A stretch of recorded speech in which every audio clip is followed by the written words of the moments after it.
దేవుని నామానికి మహిమ ప్రభావములు కలుగును గాక.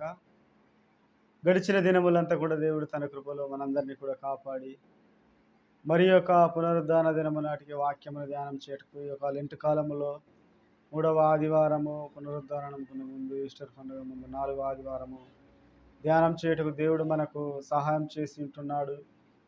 ఈ యొక్క 23వ తారీఖు 3వ నెల 2025 నాడు ధ్యానం చేయనున్నటువంటి అంశము పరిమితులు లేని విశ్వాసమును అంగీకరించుట అనేటువంటి అంశము మనము ధ్యానం చేస్తూ ఉంటున్నాము. ప్రార్థన చేసుకుని వాక్యంలో మనం ముందు కొనసాగుదాము. సర్వశక్తి మంతుడా మహోన్నతుడా నీకు వందనాలు. ఈ సమయంలో మేము నీ యొక్క మాటలు మేము ధ్యానిస్తుండగా వినగల చెవి గ్రహించగల మనసు నామ అందరికీ దయచేస్తండి. వాక్య ధ్యానంలో మీ కృప మాకు తోడుగా ఉంచమని యేసునామమున ప్రార్థిస్తున్నాము తండ్రి, ఆమేన్. చిన్న ప్రియమైనటువంటి దేవుని సంగమా, దేవుని యొక్క బిడ్డలారా, మనము ఈ ఆదివారము ధ్యానం చేయనటువంటి అంశము పరిమితులు లేని విశ్వాసమును అంగీకరించుట. దేవుని యందు మనము మరి విశ్వాసము కలిగి జీవిస్తూ ఉంటున్నాము. ఆ యొక్క విశ్వాస జీవితంలో ఏ విధముగా నీవు నేను మనమందరము కూడా ఉండాలి అనంటే, పరిమితులు లేనటువంటి విశ్వాసమును మనము అంగీకరించుటంటే మన జీవితంలో మనము అంగీకరించే వారముగా ఉండాలి. ఎదుటివారి జీవితంలో అంగీకరించేటువంటి వారముగా ఉండాలి. దేవుడు చేసే అటువంటి కార్యాలను కూడా మనము, అన్యజనులకు చేసేటువంటి మేలులను కూడా మనము, ఆయన పిలిచే పిలుపులను కూడా మనము అంగీకరించే అటువంటి వారముగా ఉండాలని చెప్పి మనము ఈ యొక్క రోజు ఉన్నటువంటి అంశంలో మనము చూస్తూ ఉంటున్నాము. పరిమితులు అనేది అంటే ఇంత పరిధి అనేది లేనటువంటి విశ్వాసమును నీవు నేను మనమందరము కూడా ఎదుటివారి జీవితంలో అంగీకరించేటువంటి వారముగా, అంగీకరించుట, ఆమోదము చేయుట అనేటువంటి విధముగా మనము చూసేటువంటి వారముగా ఉండాలి. ఒకరికి చూసినట్లయితే మరణకరమైనటువంటి రోగం వచ్చినప్పుడు, లేదంటే ఒక సేవకుడు చెప్పినటువంటి సాక్ష్యము మాట ఏమిటంటే, వారు బైబిల్ స్టడీలో ఉన్నప్పుడు వారికి నడుము చుట్టూ కూడా గడ్డలైనవంట. గడ్డలైన సమయంలో ఒక్కో గడ్డకు మరి 30-40 వేలు ఖర్చు అవుతుంది. ఒక 4-5 లక్షల వరకు వారు ఖర్చు చెప్పారంట. మరి సేవకుడు దేవుని యొక్క సేవలో కొనసాగుతూ ఉంటున్నాడు. అటువంటి సమయంలో మరి వారు దేవుని మీద విశ్వాసం ఉంచి, వారు దేవునిలో నమ్మకముగా ఉండి ప్రార్థించినప్పుడు వారికి పరిమితులు లేనటువంటి విశ్వాసము కలిగి వారు దేవుని యొక్క సన్నిధిలో వారు నిలువబడి ఉంటున్నారు. అటువంటి సమయములో దేవుడు వారి పట్ల గొప్ప కార్యము చేసి ఆ యొక్క నడుము చుట్టూ అయినటువంటి ఆ యొక్క గడ్డలన్నింటినీ కూడా తీసివేయడము జరిగినటువంటి సాక్ష్యము మొన్నటి కాల సమయంలో ప్రార్థనలో విని ఉంటున్నాం. అంటే ప్రియులారా, వారి యొక్క విశ్వాసము దేవుడు తీసివేస్తాడు అనేటువంటి పరిమితులు లేనటువంటి విశ్వాసం వారిలో ఉండి ప్రార్థించేటప్పుడు చూసేటువంటి మనము క్రైస్తవులముగా ఉన్నటువంటి వారము వారి యొక్క విశ్వాసాన్ని మనము అంగీకరించే వారముగా ఉండాలి. కానీ దేవుడి కార్యము చేయడు. దేవుడు నీకు అటువంటి కార్యము స్వస్థత చేయడు. వైద్యులు ఉన్నారు కదా, నీవు సంప్రదించవచ్చు కదా, నీవు 4 లక్షలు 5 లక్షలు పెట్టి నీవు ట్రీట్మెంట్ చేయించుకోవచ్చు కదా అని చెప్పి అనేవారు కూడా చాలామంది ఉండి ఉంటారు.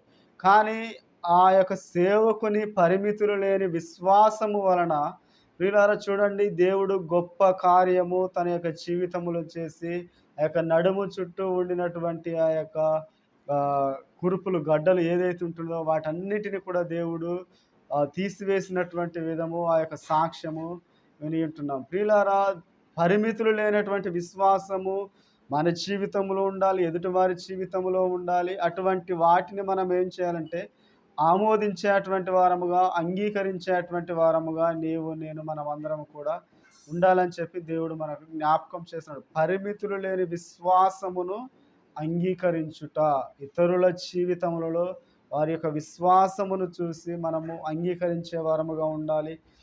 దేవుడు ఒకవేళ వారి జీవితంలో వారికి లేకపోయినా దేవుడు వారిని పిలిచి దేవుడే వారిని బలపరిచి నడిపించేటప్పుడు మనము కూడా అంగీకరించేటువంటి వారముగా ఉండాలి. దేవుని యొక్క సంఘములో కొత్తగా ఎవరైనా చేర్చబడినప్పుడు వారు దేవునిపై ఎంతో ఆధారపడి అపరిమితులంటే పరిమితి లేనటువంటి విశ్వాసము కలిగి ఉండినప్పుడు వారిని మనము ప్రోత్సహించేటువంటి వారముగా ఉండాలి, అంగీకరించేటువంటి వారముగా ఉండాలి గానీ, వారిని ఆ యొక్క విశ్వాసము నుంచి తొలగించే వారముగా ఎంత మాత్రము కూడా ఉండకూడదని చెప్పి దేవుడు మనకు జ్ఞాపకం చేస్తున్నాడు. ప్రియులారా, పరిమితులనేటివి ఇంత ఇంత అని చెప్పి లేదు.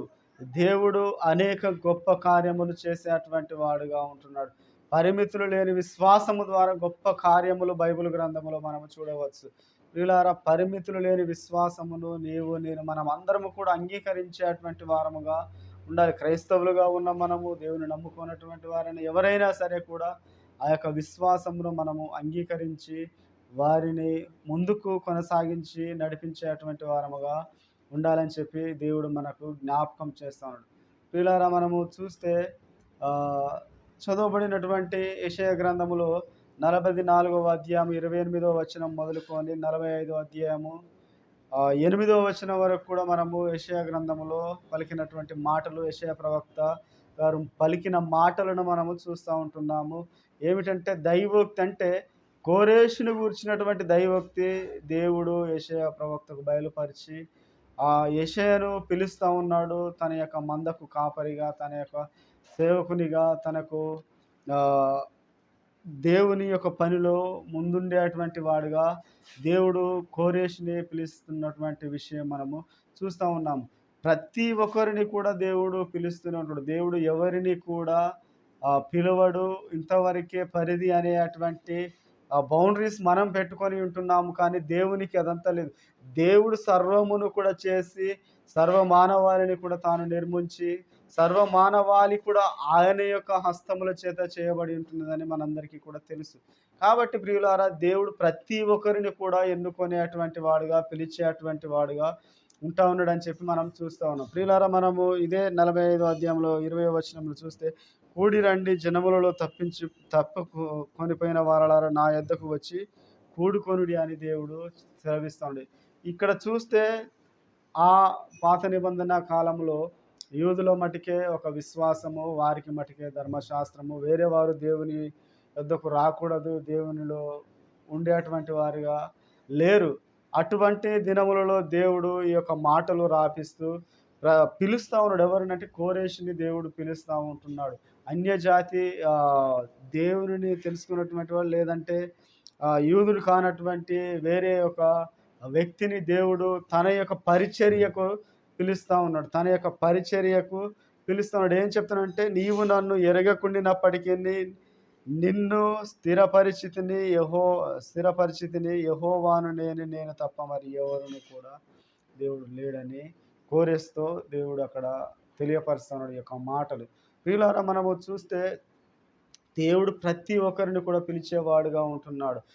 పిలిచినప్పుడు మనము వారిని అంగీకరించాలి. మనకు దేవుడు మా మటుకే అని చెప్పి ఆ దినాలలో అక్కడ ఉన్నటువంటి యూదులు వారందరూ కూడా అనుకొని ఉంటున్నారు. కానీ దేవుడు ఆ యొక్క కోరేషుని పిలిస్తే ఏం చెప్తున్నాడు అంటే 28వ వచనము 4వ అధ్యాయంలో కోరేస్తో, నా మంద కాపరి, నా చిత్తమంతయు నెరవేర్చువాడా అని చెప్పువాడను నేనే, యెరూషలేముతో నీవు కట్టబడదు అని, దేవాలయమునకు పునాది వేయబడదు అని నేను చెప్పుచున్నాను. దేవుడు ఏమని చెప్తున్నంటే, నా మంద కాపరి, నా చిత్తము నెరవేర్చువాడా అని దేవుడు కోరేషుని దేవుడు పిలుస్తూ ఉంటున్నాడు. ప్రియులారా, మనము చూస్తే మరి అన్యజాతి వారిని కూడా దేవుడు పిలుస్తూ ఉన్నాడంటే తనను దేవుడు శుద్ధుడిగా చేయగలడు. ఆయన యుద్ధ ఉన్నప్పుడు పరిశుద్ధముగా నడిపించగలడు. ఇదివరకు పాపములలో జీవించినటువంటి వారినైనా కూడా దేవుడు ఏం చేస్తాడంటే ప్రతి ఒక్కరిని కూడా ఆయనకు అనుగుణముగా మలుచుకునేటువంటి వాడుగా, ఆయన పరిశుద్ధుడు గనక మనల్ని కూడా పవిత్రముగా ఉండే విధముగా మన యొక్క పాపములన్నీ కూడా తీసివేయవాడుగా ఉంటున్నాడు. అది మనం చూస్తే ఇదే 4వ అధ్యాయంలో 22వ వచనంలో మనం చూడవచ్చు. ప్రియులారా, మంచు విడిపోవునట్లుగా నేను నీ అతిక్రమములను, మబ్బు తొలగినట్లుగా నీ పాపములను తుడిచివేసి ఉన్నాను. నేను నిన్ను విమోచించి ఉన్నాను, నా యొద్దకు మల్లుకొనుము అని దేవుడు సెలవిస్తున్నాడు. ఏ విధముగా అంటే మన యొక్క పాపం తీసి, మంచు ఏ విధముగా ఉదయకాల సమయంలో వచ్చి మరలా తొలగిపోతావు, ఆ విధముగా మన పాపములను తీసివేయవాడు. మబ్బు తొలగినట్లుగా నీ యొక్క పాపములను, నీ అతిక్రమములను తీసివేస్తాను అని దేవుడు సెలవిస్తున్నాడు. ఆ దినాలలో యూదుల మటుకే దేవుడు వీరు మాత్రమే పవిత్రముగా ఉండేవారు, ఎవరు కూడా ఉండరు.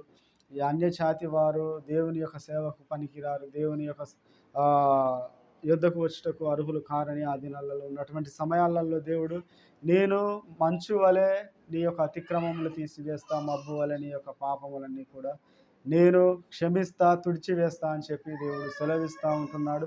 కోరేషుని పిలిచి నా యొక్క మంద కాపరి అని దేవుడు తెలియపరుస్తూ ఉంటున్నాడు. నా చిత్తము నెరవేర్చువాడని చెప్పువాడను నేనే, నేను మాత్రమే చెప్పువాడనుగా నేను ఉంటున్నానని చెప్పి దేవుడు తెలియపరుస్తూ ఉంటున్నాడు. ప్రియులారా, మనము చూస్తే ఈ యొక్క కోరేషు తో దేవుడు ఇంకా ఏమని చెప్తున్నాడంటే ప్రవక్త చేత, అతని పక్షమున జనములను జయించుటకు నేను అతని కుడి చేతిని పట్టుకొని ఉన్నాను, నేను రాజుల నడికట్లను విప్పెదను, ద్వారములు అతని ఎదుట వేయబడకుండా తలుపులు తీసేదను అని యెహోవా తాను అభిషేకించిన కోరేషుని గూర్చి సెలవిచ్చుచున్నాడు. ఎవరి గూర్చి అంటే దేవుడు యెషయా ప్రవక్త చేత కోరేషు గురించి మాట్లాడినటువంటి మాట ఈ యొక్క మొదటి వచనంలో చివరి లైన్లో చూడవచ్చు. అని యెహోవా తాను అభిషేకించిన కోరేషుని గూర్చి సెలవిచ్చున్నాడు. దేవుడు కోరేషుని అభిషేకించాడు. మంచు వలె తన యొక్క అతిక్రమములన్నీ కూడా తీసివేశాడు, మబ్బు వలె తన పాపములంతా కూడా తుడిచివేసి నా యొక్క మంద కాపరి నీవే అని దేవుడు మాట్లాడుతూ ఉంటున్నాడు. ఇంకేం చెప్తున్నట్టే నా చిత్తము నెరవేర్చువాడవని తాను మాత్రమే యేసు మన తండ్రి అయినటువంటి దేవుడు అక్కడ బయలుపరుస్తూ చెప్తా ఉన్నాడు. ఇంకేం చెప్తున్నాడు అంటే, జనములను జయించుటకు నేను అతని కుడి చేతిని పట్టుకొని ఉన్నాను. ఎవరు? ఈ యొక్క అన్య జాతి అయినటువంటి కోరేషుని. అంటే దేవుడు ప్రతి ఒక్కరిని కూడా ఎన్నుకునేటువంటి వాడుగా ఉంటున్నాడు. దేవుడు సమస్తమును కలగజేసి సమస్తములో మానవాళిని కూడా నిర్మించినది ఆయన. ఆ మాట నీకు నాకు మనందరికీ కూడా దేవుని నమ్మినటువంటి బిడ్డలముగా మనకు తెలుసు. కాబట్టి మన యొక్క విశ్వాసము మనకు తెలుసు. అయితే ప్రియులారా, ఇక్కడ మనము చూస్తే అలాగే ప్రతి ఒక్కరిని కూడా దేవుడు పిలుస్తూ ఉన్నాడని చెప్పి కూడా మనం ఒకసారి ఆలోచన చేసేటువంటి, మరి దేవుడు అందరినీ చేసాడని మనం విశ్వసించే మనము, మరి దేవుడు అందరినీ కూడా పిలుస్తాడు అనేటువంటి ఒక ఆలోచన కూడా మనము చేయాలి. పరిమితులు అనేటి, బౌండరీస్ అనేటివి మనం పెట్టుకోకూడదు. ఆ పరిమితులు దాటినటువంటి విశ్వాసమును మనం ఏం చేయాలంటే అంగీకరించాలి, ఆమోదించాలి. కోరేసుని దేవుడు పిలిచాడని నమ్మే విధముగా ఉండాలని చెప్పి యెషయా ప్రవక్త చేత దేవుడు అక్కడ మాట్లాడుతూ ఉండి, యెహోవా చేత అభిషేకించిన కోరేషుని గురించినటువంటి సెలవిచ్చుచున్నాడు. నేను నీకు ముందుగా పోవచ్చు, మెట్టగానున్న స్థలములను సరాలము చేయుదును, ఇత్తడి తలుపులను పగలగొట్టేదను, ఇనుప గడియలను విరగగొట్టేదను, పేరు పెట్టి నిన్ను పిలిచి ఇశ్రాయేలు దేవుడైన యెహోవా నేనే అని నీవు తెలుసుకొనున్నట్లు అంధకార స్థలములలో ఉంచబడిన నిధులను, రహస్య స్థలములలో మరుగైన ధనమును నీకు ఇచ్చేదను. నా సేవకుడైన యాకోబు నిమిత్తము నేను ఏర్పరచుకున్న ఇశ్రాయేలు నిమిత్తము నేను నీకు పేరు పెట్టి పిలుచున్నాను. ఇంకా ఇక్కడ చూస్తే ఇవన్నీ కూడా మరుగు చేయబడిన వీటన్నిటిని కూడా నేను నీకు ఇచ్చేదను. మెట్టగా ఉన్నటువంటి ప్రతి దానిని నేను సరాలము చేయదును, ఇత్తడి తలుపులను పగలగొట్టేదని. ఎవరికి చెప్తానంటే కోరేషు గురించినటువంటి మాటలు దేవుడు యెషయా ప్రవక్త చేత మాట్లాడతాను. నీకు అడ్డుగా ఉన్నది ఏది కూడా, రాజులైనా సరే, మెట్టగానున్నా సరే, ఇత్తడి తలుపులైనా సరే, నీకు ఇంకేంటంటే నీ ఎదుట వేయబడిన తలుపులనైనా ఏదైనా సరే నేను తీసివేసి నా మందకు కాపరిగా నేను నిన్ను ఉంచి నడిపిస్తూ ఆ యొక్క పరిచర్యలో నేను ముందుకు పంపిస్తాను అని దేవుడు సెలవిస్తాను. ఈ యొక్క రోజులలో ప్రియులారా చూస్తే ఈ దేవుని సేవ చేసేటువంటి వారు కూడా ప్రతి ఒక్కరు ఈ రోజులలో చూస్తే ఎవరు కూడా యూదులు లేరు.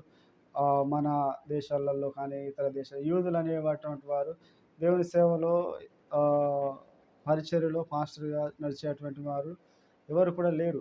మరి ప్రతి ఒక్కరు కూడా అన్యజాతి వారే అయినా కూడా ఈ రోజున చేస్తూ ఉన్నారంటే దేవుడు ప్రతి ఒక్కరిని కూడా ఎన్నుకొని వారికి అడ్డుగా ఉన్నటువంటి ఆ యొక్క తలుపులను తీస్తూ ఉంటున్నాడు, రాజుల నడికట్లు ఇప్పుతూ ఉంటున్నాడు, మెట్టగా ఉన్నటువంటి అపాయకరముగా ఉన్నటువంటి స్థలాన్ని సరాలము చేస్తూ ఉన్నాడు, ఇత్తడి తలుపులను పగలగొడతా ఉన్నాడు, రహస్యమందు దాచబడినటువంటి వాటిని కూడా దేవుడు ఇస్తూ ఉంటున్నాడు అని చెప్పి ఈ రోజులలో నీవు నేను మనమందరం కూడా గ్రహించేటువంటి వారముగా ఉండాలి. పరిధులు అనేటువంటి లేనటువంటి విశ్వాసాన్ని అంగీకరించాలి. మనము క్రైస్తవులుగా ఉన్న మనము కూడా ఇతరులను అంగీకరించము.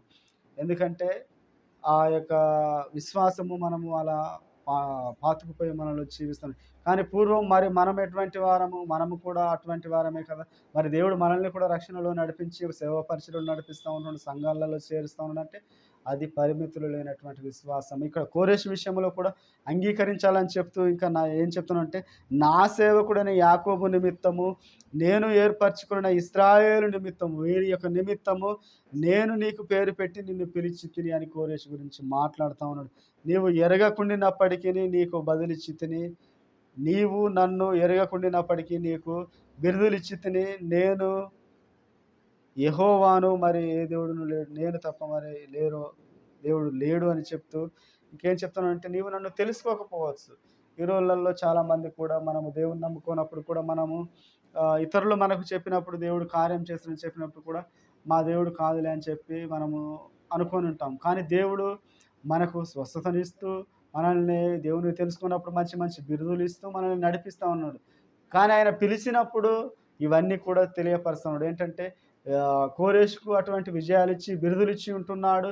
ఇచ్చి కూడా దేవుడు పిలిచినప్పుడు ఏం చెప్తా ఉంటున్నాడంటే, ప్రియులారా చూడాలి, నీవు నన్ను ఎరగకుండినప్పటికీ, నువ్వు నన్ను తెలుసుకోకపోయినప్పటికి కూడా నీకు నేను బిరుదులిచ్చి ఉంటున్నాను. ఇంకేం చెప్తానంటే, నేను నీ యొక్క దేవుడను అని చెప్పి, ఎవరితో తండ్రి తన కుమారునితో మాట్లాడిన విధముగా దేవుని యొక్క మాట కోరెషుతో అక్కడ తెలియపరచబడతా ఉన్నది. వీళ్ళని ఇంకా చూస్తే మనము తెలుసుకోకపోయినా ఈ రోజులలో కూడా దేవుణ్ణి తెలుసుకున్నటువంటి వారు కూడా కొంతమందికి బిరుదులు ఉండవచ్చు. మనము కూడా పూర్వం బిరుదులు ఉన్నాయి, గొప్ప గొప్ప ఘనతలున్నాయి. కానీ అవి దేవుడిచ్చినవే అని ఇక్కడ మనం చూస్తున్నాం. కోరెషుకి ఏ విధముగా ఇచ్చి అని తెలియపరుస్తున్నాడు, మనకు కూడా అటువంటివి ఇచ్చి మనల్ని కూడా పరిచర్యలో నడిపించాడని చెప్పి మనము ఆమోదించేటువంటి వారముగా ఉండాలని చెప్పి దేవుడు తెలియపరుస్తా ఉన్నాడు. ఇంకా చూస్తే, నీవు నన్ను ఎరగకుండినప్పటికిని నిన్ను స్థిరపరిచితిని, యెహోవాను నేనే అని అక్కడ తెలియపరుస్తున్నాడు. ఇంకా 7వ వచనములో, నేను వెలుగును సృజించిన వాడను, అంధకారమును కలుగచేసిన వాడను, సమస్తమును కీడును కలుగచేయు వాడను నేనే, యెహోవాను నేను, వీటన్నింటినీ కలుగజేసిన వాడను. ఆకాశ మండలమును నీతిని కురిపించినట్లు, అంతరిక్షము మహావర్షము కురిపించినట్లు, భూమి నెర్రలిడిచి రక్షణ ఫలించినట్లు భూమి నీతిని మొలిపించును గాక, యెహోవాను నేను కలగజేసి ఉన్నానని చెప్పి దేవుడు సమస్తము కూడా అక్కడ కోరెషుని గురించినటువంటి మాటలు యెషయా ప్రవక్త చేత తెలియపరిచినాడు. తన యొక్క సేవ కొరకు దేవుడు పిలుస్తూ ఉన్నాడు. మనం చూస్తే ప్రియులారా, ప్రతి ఒక్కరిని కూడా దేవుడు రమ్మనే పిలిచేటువంటి వాడుగా ఉంటున్నాడు. 14వ వచనం చూస్తే, యెహోవా ఈ మాట సెలవిచ్చినాడు, ఐగుప్తుల కష్టార్జితము కూషు వర్తక లాభమును నీకు దొరుకును, దీర్ఘ దోహులైన సెబాహీయులను నీ యొద్దకు వచ్చి నీ వారగుదురు, వారు నీ వెంట వచ్చెదరు, సంఖ్యలు కట్టుకొని వచ్చి నీ ఎదుట సాగిల పడెదరు, ప్రతి ఒక్కరు కూడా వచ్చెదరు అని దేవుడు ఆ యొక్క కోరెషుతో యెషయా ప్రవక్త చేత మాట్లాడుతూ తెలియపరుస్తా ఉన్నాడు. ఇంకేం చెప్తానంటే, కూడి రండి జనములలో తప్పించుకొని పోయిన వారలా నా యొద్దకు వచ్చి మీరంతా కూడండి అని చెప్పి దేవుడు తెలియపరుస్తాడు. ప్రియులారా, దేవుడు ఎవరిని కూడా తృణీకరించేటువంటి వాడుగా లేడు. ఎందుకంటే సమస్తమును కలగజేసింది ఆయనే అని వాక్యం సెలవిస్తానే మనం దాన్ని నమ్ముతా ఉన్నాం. మరి కలగజేసిన వాడు పిలువడా అంటే పిలుస్తాడు, ఆ విశ్వాసం మనకు తెలుసు. కానీ మనము ఆమోదించే వారముగా, అంగీకరించినటువంటి వారముగా ఉంటాం. కానీ ఆమోదించాలి, అంగీకరించాలి, మన యొక్క విశ్వాస పరిధులను మనము అవతలికి మనం వెళ్ళేటువంటి వారముగా ఉండాలి. బౌండరీలు ఏదైతే గీసుకున్నామో ఆ బౌండరీలు దాటి మరి మనం వారిని ఆమోదించేటువంటి వారముగా ఉండాలి. మరణకరమైనటువంటి స్థితిలో ఉన్నటువంటి వారు కూడా ఈ రోజులలో బ్రతికి ఉన్నారని మనము యూట్యూబ్లలో సాక్ష్యం మనం వింటూ ఉన్నాం. అంటే అటువంటివి దేవుడు గొప్ప గొప్ప కార్యాలు చేశాడు. అటువంటి విశ్వాసము కలిగినటువంటి వీరులు కూడా ఉంటున్నారు. అటువంటి విశ్వాసాలను మనము ఆమోదించే వారముగా ఉండాలని చెప్పి దేవుడు మనకు తెలియపరుస్తున్నాడు. చదవబడినటువంటి పత్రికా భాగము అపోస్తల కార్యములు 10వ అధ్యాయంలో ప్రియులారా మనం చూస్తే, ఈ యొక్క భాగములో కొర్నేలి అనేటువంటి భక్తిపరుడు అనేటువంటి వ్యక్తి ఉంటున్నాడు. ఇటలియన్ పటాలంలో తాను ఉంటున్నాడు. తన యొద్ద భక్తిగా ఉన్నటువంటి ఒక వ్యక్తిని, ఇద్దరు వ్యక్తులను ఎవరి యొద్ద కంటే పేతురు యొద్దకు పంపినటువంటి వాడుగా ఉంటున్నాడు. పేతురు యొద్దకు పంపినప్పుడు వారు వెళ్ళే సమయంలోనే దేవుడు అతనికి దర్శనమిచ్చాడు. తర్వాత వీరెళ్ళిన తర్వాత అతను కూడా ఏమి చెప్పక వీరితో వచ్చినటువంటి మాట మనం చూస్తూ ఉన్నాం. దానిలో భాగము మనం చదువుకున్నటువంటి వచనములు 10వ అధ్యాయం 24 నుంచి 33 వరకు కూడా మనం చదువుకుంటున్నాం. ఈ యొక్క భాగంలో ప్రియులారా చూస్తే ఆహ్, పేతురు వారితో కూడా లోపలికి వచ్చి ఉంటున్నాడు. 25వ వచనం. పేతురు లోపలికి రాగానే కొర్నేలి అతని ఎదుర్కొని అతని పాదముల మీద పడి అతనికి నమస్కారం చేసినందుకు పేతురు, "నీవు లేచి నిలువుము, నేను కూడా నరుడనే" అని చెప్పి అతనిని లేవనెత్తెను. లేవనెత్తినటువంటి అక్కడ మనం చూస్తాం. లేవనెత్తి అతనితో మాటలాడుచు లోపలికి వచ్చి అనేకులు కూడియుండుట చూసిన అప్పుడు అతడు అన్యజాతి వానితో సహవాసము చేయుటనైనను అట్టి వానిని ముట్టకూడదైనను యూదునికి ధర్మము కాదని మీకు తెలియను అని పేతురు ఈ యొక్క మాటలు కొర్నేలితో, తన యొక్క బంధువులు అక్కడ ఉంటున్నారు, తన స్నేహితులు ఉంటున్నారు. కొర్నేలి అన్యుడిగా ఉంటున్నాడు, అతని బంధువులు అన్యులుగా ఉంటున్నారు. వారు ఇంకా చూస్తే అక్కడ ఎవరు, తన యొక్క స్నేహితులు కూడా అన్యులుగా ఉంటున్నారు. వారిని గూర్చినటువంటి ఆ యొక్క మాట చెప్తా ఉంటున్నాడు. అన్యుడితో ఏంటంట, అన్యజాతి వానితో సహవాసము చేయుట ఆయనను అట్టి వానిని ముట్టుట ఆయనను యూదునికి ధర్మము కాదని తెలియను. యూదునికి ధర్మం కాదు, అది ఎంత మాత్రము కూడా మంచిది కాదు. అది వారు ఆ యొక్క దినములలో ఉన్నటువంటి బౌండరీస్ని అక్కడ మనం చూస్తూ ఉంటున్నాం. మనం కోరేష్ గురించి కూడా చూస్తే అక్కడ జరిగినటువంటి విషయం అదే. అయితే ప్రియులారా, ఇక్కడ ధర్మం కాదని తెలియను, అయితే ఏ మనుషుడును నిషేధింపదగిన వాడు కాదని అపవిత్రుడు ఆయనను చెప్పకూడదని దేవుడు నాకు చూపించి ఉంటున్నాడని చెప్పి ఇక్కడ పేతురు గారు కొర్నేలితో మాట్లాడుతున్నాడు. ఇతని యొక్క అంతవరకు కూడా ఇతనికి ఒక ఆలోచన ఉండేది, యూదుల వారికి అని చెప్పి, లేదంటే వారితో సహవాసం చేయకూడదు, అన్యజాతి వారితో, లేదంటే అన్ని జాతి వారిని ముట్టకూడదని చెప్పి, ధర్మశాస్త్రం ఏ విధముగా ఉన్నదని చెప్పి తెలియను.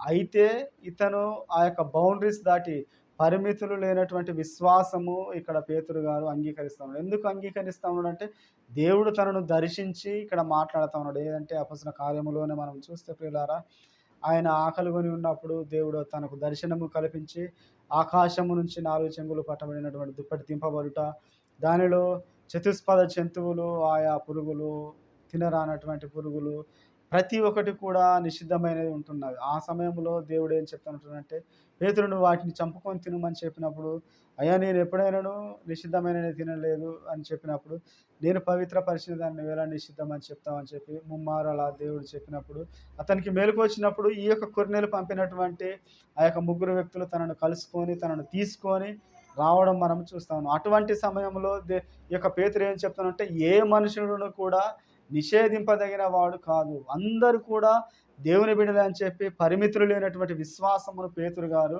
అక్కడ ఆమోదించారు, అంగీకరించారని చెప్పి మనము చూస్తాం. అంతవరకు వారికి బౌండరీస్ ఉన్నాయి. అయ్యా ఎలా ఇది తినాలి, ఇది మంచిది కాదు అని చెప్పి పేతురు గారు కూడా అంటున్నాడు.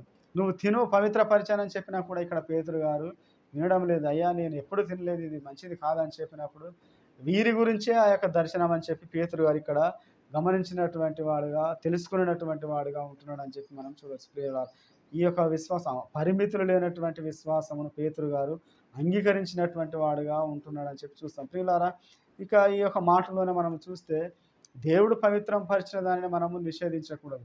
ఎందుకంటే దేవుడు నీ కొరకు, నా కొరకు భూలోకంలో ప్రతి ఒక్కరి నిమిత్తము కూడా తాను ఒక్కసారే కలువరి శిలువలో ప్రాణం పెట్టి ఉంటున్నాడు. అందుకనే 3 సార్లు కూడా పేతురు గారితో చెప్తున్నాడు, నేను పవిత్రపరిచిన దాన్ని నువ్వేలా నిషిద్ధం అంటావు, నువ్వు తిను అని చెప్పి పేతురు గారితో దేవుడు చెప్పాడు.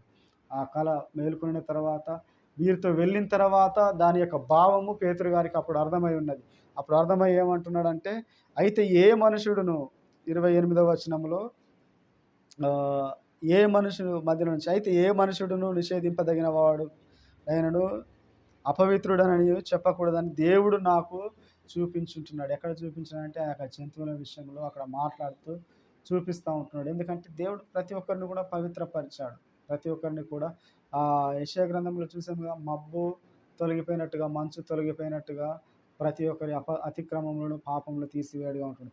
ఇక్కడ ఈ యొక్క కొత్త నిబంధనలు మనం చూసినట్లయితే ప్రియులారా, అలా తీసివేయవాడుగా ఉంటాడు. ఇంకా పరిపూర్ణమైనటువంటి రక్షణ కలగజేసిన వాడుగా ఉంటాడు. ఎందుకంటే చతుష్పద జంతువులు అంటే అన్య జాతికి సంబంధించినటువంటి ఆ జనాంగము అక్కడ చూపిస్తూ ఏం చెప్తున్నానంటే, వారందరి నిమిత్తము కూడా నేను ఒకసారి ప్రాణం పెట్టి ఉంటున్నాను. అది పవిత్రపరచబడి నువ్వు ఇక అలా అనకూడదని చెప్పి దేవుడు అతనికి బయలుపరిచిన విషయాలను అప్పుడు గ్రహించి పేతురు గారు అక్కడ ఆ యొక్క పేతురుతో కొర్నేలితో ఆ యొక్క మాటలు చెప్తున్నాడు. చెప్పి ఏమంటున్నాడంటే, కాబట్టి నన్ను పిలిచినప్పుడు అడ్డమేమియు చెప్పక వచ్చితిని గనుక, నన్ను పిలిచినప్పుడు ఇక నేను ఏ అడ్డం కూడా చెప్పకుండా వచ్చితిని గనుక ఎందు నిమిత్తము నన్ను పిలువనంపించితివో దాని గూర్చి అడుగుచున్నానని వారితో చెప్పాను. అలా చెప్పినప్పుడు కొర్నేలి ఏం చెప్తా ఉంటున్నాడంటే, 4 దినముల కిందట 3 గంటలు కొన్ని మొదలుకొని ఈ వేళ వరకు నేను ఇంట ప్రార్థన చేయుచుండగా ప్రకాశమానమైన వస్త్రములు ధరించిన వాడొకడు నాకు ఎదుట నిలిచి, కొర్నేలి నీ ప్రార్థన వినబడ్డది, నీ యొక్క ధర్మ కార్యములు వినబడ్డాయి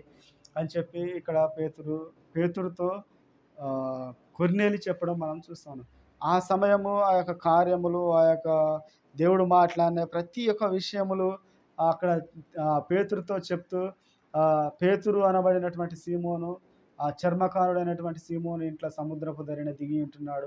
అతని నువ్వు పిలిపించుకొని నన్ను గూర్చినటువంటి మాటలు దైవోక్తి నీవు వినాలని చెప్పినప్పుడు ఈ యొక్క కొర్నేలి గారు ఆ యొక్క తనతో ఉన్నటువంటి భక్తిపరుడైనటువంటి ఒక వ్యక్తిని ఇద్దరిని కూడా పంపించి పేతురుని గారిని పిలిపించినటువంటి విషయం అక్కడ మనం చూస్తాం. పిలిపించే సమయంలో తన యొక్క స్నేహితులను వారందరినీ కూడా పిలిపించి దేవుని మాటలు వీరందరికీ కూడా తెలియపరచాలని ఒక పరిమితులు లేనటువంటి విశ్వాసం మనం ఇక్కడ చూస్తాం. ప్రియులారా, ఇంకా చూస్తే ఇతను అన్యుడిగానే ఉంటున్నాడు. ఎవరు?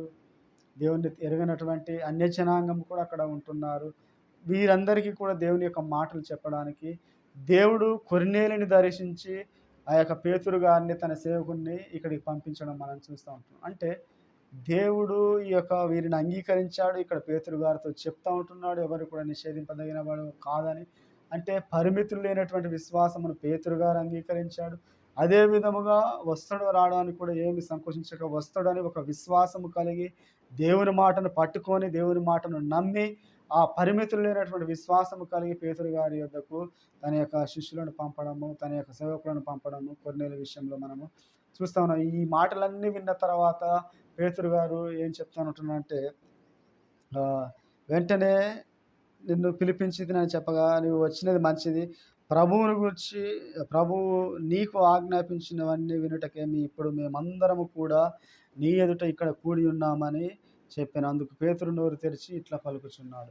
దేవుని యొక్క కార్యములన్నీ కూడా వివరించి చెప్తా ఉంటున్నాడు. అప్పుడు పేతురు గారు ఏం చెప్తున్నాడంటే, నేను అనుకున్నాను దేవుడు పక్షపాతి కాడు, యేసుక్రీస్తు అందరికీ కూడా ప్రభు అని అక్కడ పేతురు గారు ఆ యొక్క కొర్నేలి కలిగిన దర్శనమును బట్టి, దేవుడు తనకు చూపించిన దర్శనమును బట్టి అప్పుడు చెప్తా ఉంటాడు. దేవుడు పక్షపాతి కాడు, మనమే పక్షపాతం. మన విశ్వాసానికి కొన్ని పరిధులు పెట్టుకొని మనము ఇంత మటుకే అని చెప్పి మనం అనుకుంటున్నాం. కానీ పరిమితులు లేనటువంటి విశ్వాసమును మనము ఆమోదించాలి, అంగీకరించాలని చెప్పి దేవుడు బయలుపరిచినటువంటి మాటలు కోరేష్ విషయంలో చూస్తూ ఉన్నాం. కొర్నేలి కుటుంబము, తన స్నేహితుల విషయంలో, పేతురు గారి విషయంలో కూడా మనము చూస్తూ ఉన్నాం. అందుకనే పేతురు గారు ఏం చెప్తున్నాడు? దేవుడు పక్షపాతి కాడు, మానవులను పక్షపాతముగా ఈర్ష్య కలిగినటువంటి వారంగా ఉంటున్నాము, ఇంత మట్టిగా అని చెప్పి మనం పరిధులు పెట్టుకునే వారంగా ఉంటున్నాం.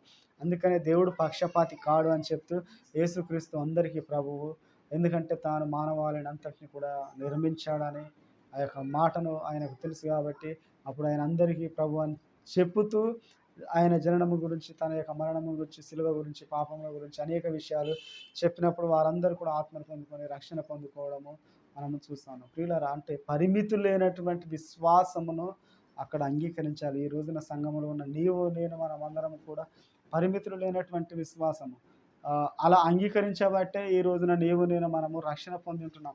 భక్తులు చూడండి, యేసుక్రీస్తు ప్రభు వారి యొక్క శిష్యులైన, ఆయన యొక్క భక్తులైన తర్వాత ఉన్నవారైనా సరే ఏంటంటే పరిమితులు లేని విశ్వాసము కలిగి వారు దేశాలు దాటుకుంటూ వచ్చి ఈ రోజున వారు సువార్త చెప్పడము, అనేకులను ఆదరించడం ద్వారా నీవు, నేను అందరం కూడా రక్షణ కలిగి ఉన్నాం. మరి వారు పరిధులు పెట్టుకొని మా దేశంలోనే సువార్త చెప్పాలి, లేకుంటే ఇలాగే ఉండాలని చెప్పి వారు ఆలోచించినట్లయితే ఈ రోజున మనకు రక్షణ ఉండేది కాదు. వారు పరిధులు లేనటువంటి విశ్వాసము కలిగి వారి యొక్క ప్రాణమును కూడా లక్ష్య పెట్టకుండా ఆయా దేశాలు దాటుతూ, ఇప్పుడున్న వారైతే ఆయా రాజధానులు దాటుతూ, ఆయా రాష్ట్రాలు దాటుతూ, దేశాలు దాటుతూ అనేక మంది సేవ పరిచర్య చేసేటువంటి వారుగా ఉంటున్నారు. వారి యొక్క విశ్వాసమును మనము అంగీకరించేటువంటి వారముగా ఉండాలి. వీళ్ళారా మనము చూస్తే ఈ యొక్క భాగాలలో అనేక విషయాలు మనము నేర్చుకోవడానికి ఉంటున్నాయి. ఇంకా మనము చదవబడినటువంటి పరిశుద్ధ మత్తయి సువార్త భాగంలో కూడా 15వ అధ్యాయం 21 నుంచి 28 వరకు కూడా మనము చూస్తే ప్రియులారా ఇక్కడ ఆయన బోధిస్తూ ఉంటే ఒక స్త్రీ ఎవరంటే 22వ వచనం మనం చూస్తే కానాను స్త్రీ ఒకటి వచ్చి ప్రభువా దావీదు కుమారుడా నన్ను కరుణింపుము నా కుమార్తె దెయ్యము పట్టి చావనై ఉంటున్నదని కేకలు వేస్తూ చెప్తా ఉంటున్నది. అలా అనేక మార్లు అడుగుతూ ఉంటే నశించిన దాని యొద్దకు వచ్చిన ఇశ్రాయేలు గురించి వచ్చి ఉంటున్నాను ప్రభువారు అక్కడ మాట్లాడము ఆమెను పరీక్షించడం అని మనం ఒకవేళ అనుకోవచ్చు. ప్రియులారా చూస్తే అలా చెప్పడం గురించి మనం చూసినప్పుడు తన శిష్యులు ఏం చెప్తా ఉంటున్నారంటే ఈమెను పంపించుము అని చెప్పి అక్కడ మాట్లాడుతూ ఉంటున్నారు. చూద్దాం ఒకసారి 23వ వచనంలో కేకలు వేసిన తర్వాత అందుకు ఆయన ఆమెతో ఒక మాటను చెప్పలేదు. అప్పుడు ఆయన శిష్యులు వచ్చి ఈమెను పంపివేయమని ఆయనను వేడుకొనగా ఈమెను పంపివేయము, ఎందుకంటే ఈమె అన్యురాలుగా ఉంటున్నది, కానాని స్త్రీగా ఉంటున్నది, ఈమెను పంపివేయము అని చెప్పి వారు కూడా అదే దృక్పథం కలిగి ఉంటున్నారు. కానీ దేవుడు చూస్తూ ఉంటున్నాడు. అలా చెప్పబడినప్పుడు ఏం చెప్తున్నట్టు ఆయన ఇశ్రాయేలు అనే ఇంటి వారి నశించిన గొర్రెల యొద్దకే కానీ మరి ఎవరి యొద్దకును పంపబడలేదని చెప్పాను. అంటే ఆమెను అక్కడ పరీక్షిస్తూ ఉంటున్నాడు అని చెప్పి మనము అనుకోవాలి ప్రియులారా. ఎందుకంటే ప్రియులారా ఆయన యొక్క ప్రాణము పెట్టినది అందరి కొరకు అని మనకు తెలుసు, ఇశ్రాయేలుల గురించి కాదు. ఇక్కడ ఆ మాట ఇశ్రాయేలుల గురించే వచ్చి ఉంటున్నాడని అక్కడ చెప్తాను. ఒకవేళ పరీక్షించడానికి అని చెప్పి మనము గుర్తెరగాలి. తర్వాత మరి ఆమెకు స్వస్థత చేసినట్టున్నాడు. అందుకని యేసుక్రీస్తు అందరికి ప్రభు అని పేతురు గారు చెప్తున్నాడు.